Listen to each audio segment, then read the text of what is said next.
But that opens gates for everyone to comment on it. No. I'm saying کہ جی ایک چلیں آپ کا سوال کہ پوسٹ الیکشن سیناریو کیا ہے, کیا ایک مستحکم حکومت بنے گی.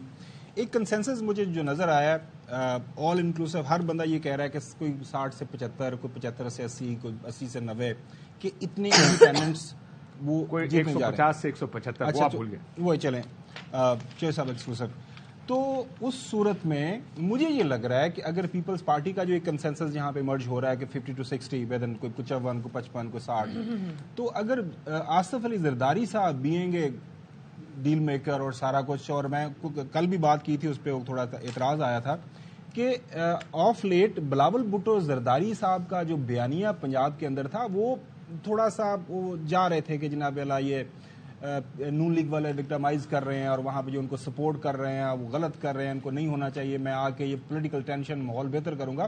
تو اگر یہ ڈیل میکنگ ہوتی ہے, اگر مستحکم جو ہے استحکام کی طرح ہم بڑھتے ہیں, تو مجھے لگ رہا ہے کہ انڈیپینڈنس پلس پاکستان پیپلز پارٹی کا میں ایک الائنس دیکھ رہا ہوں.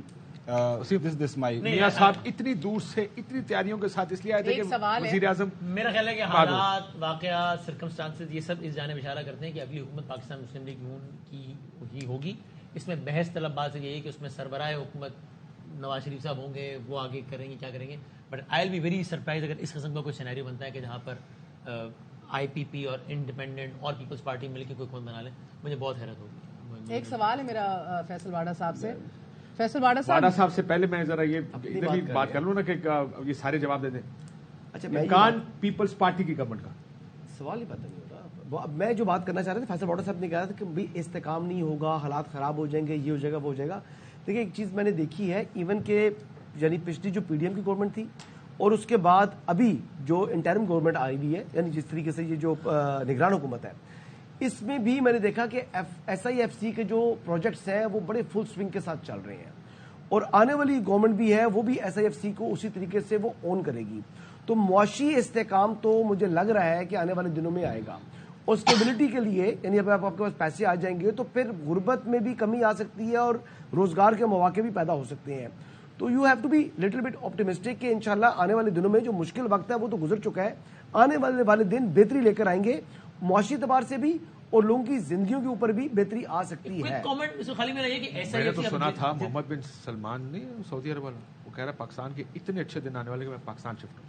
یہ کسے سنا تھا؟ یہ تو تھوڑا سا لیکن مجھے لگتا ہے کہ یہ ایس آئی ایف سی والی بات بالکل ٹھیک ہے, لیکن اب جس طریقے کا معاشی نظم و نسق جتنا اب ہائبرڈ ہو گیا ہے, اس میں نواز شریف صاحب جیسے جن کا وہ کہ اسحاق ڈار صاحب کے ہاتھ میں ساری چیزیں تھیں, تب اتنی باتوں پر رولا پڑ گیا تھا اداروں سے کہ جی ڈار صاحب ہماری سنتے نہیں ہیں, میاں صاحب کہتے ہیں ڈار صاحب تسی گل کر لو. اس میں یہ ایس آئی ایف سی سارا معاشی نظم و نسق سنبھالے گی, ایسا ہی ہوگا. ایسے میں میاں صاحب جیسا بندہ رولا پڑ جائے گا. ایسے میں میاں صاحب والا بندہ تو فٹ ہے, اسحاق ڈار صاحب کے اوپر کوئی کوشچن مارکس ہے, کوشچن مارکس اسحاق ڈار صاحب کے اوپر ہے, لیکن آگے جا کے میاں صاحب سے بھی رولا پڑ جائے گا. ایکچولی اسحاق ڈار صاحب کے اوپر کوشچن مارکس پھٹا پڑ جائے گا. فار ڈبل گیم کھیلتے رہے نہیں, ان کے اوپر کوشچن مارکس یہ ہیں کہ وہ جو فائنانس منسٹری کے لیے شاید اتنے سوٹیبل نہیں ہے. ہاں ٹھیک بات. یہ جو ہائبرڈ نظام ہے, میاں صاحب اس کو ہیڈ کر سکتے, چلا سکتے. ایک میان میں دو تلواریں نہیں ہو سکتی. ہنی مون پیریڈ ختم ہونے کے بعد پہلی تلوار کون سی ہے؟ ایک میاں صاحب ہے, دوسری تلوار ادھر مسئلہ ایگزیکٹلی یہ ہے. ایس آئی ایف سی گو کے ایک جوائنٹ فورم ہے, مگر ادھر ایک بڑے کلیئر طریقے سے ڈائریکشنز چلتی ہیں اور ایک نظم و ضبط کے ساتھ ایک ڈائریکشن کے ساتھ چلا جاتا ہے. ڈار صاحب اینڈ دین سونے پہ سہاگا اوپر میاں صاحب, بڑا ڈیفیکلٹ کامبو ہے. It is only inevitable that they will come headlong with the Shehbaz Sharif صاحب کو بنا رہے ہیں. Where do you see the first problem in case اگر P M L N government بنتی ہے, لیٹ گورنمنٹ؟ دیکھیں اس وقت جو پی ایم ایل این کا جو نمبر 1 پرائیورٹی ہے نا, وہ اپنے اندر جماعت کی وراثت کی جنگ کو فار ایور سیٹل کر دینا ہے, اور اس وقت ان کی سارا فوکس سی ایم بننے سے ہو جائے گی مریم نواز کے. جس طرح مریم کو وہ ہر جگہ لے کر جا رہے ہیں, ہاتھ پکڑ کے بتا رہے کہ شی از مائی ایئر اپیرنٹ, تو آئی تھنک ان کا پہلا فوکس یہ ہے. حکومت آگے کیسے چلانی ہے یہ ان کا دوسرا فوکس ہوگا. دیکھیں 2013 سے 18 کے درمیان بھی, 17 کے درمیان بھی میاں نواز شریف صاحب جبکہ بہت زیادہ کشادگی تھی پورے کھیلنے کے میدان کے اندر, تو وہ کئی جگہ پہ اپنے ہی would put his foot down. تو جو نیا ماڈل ہے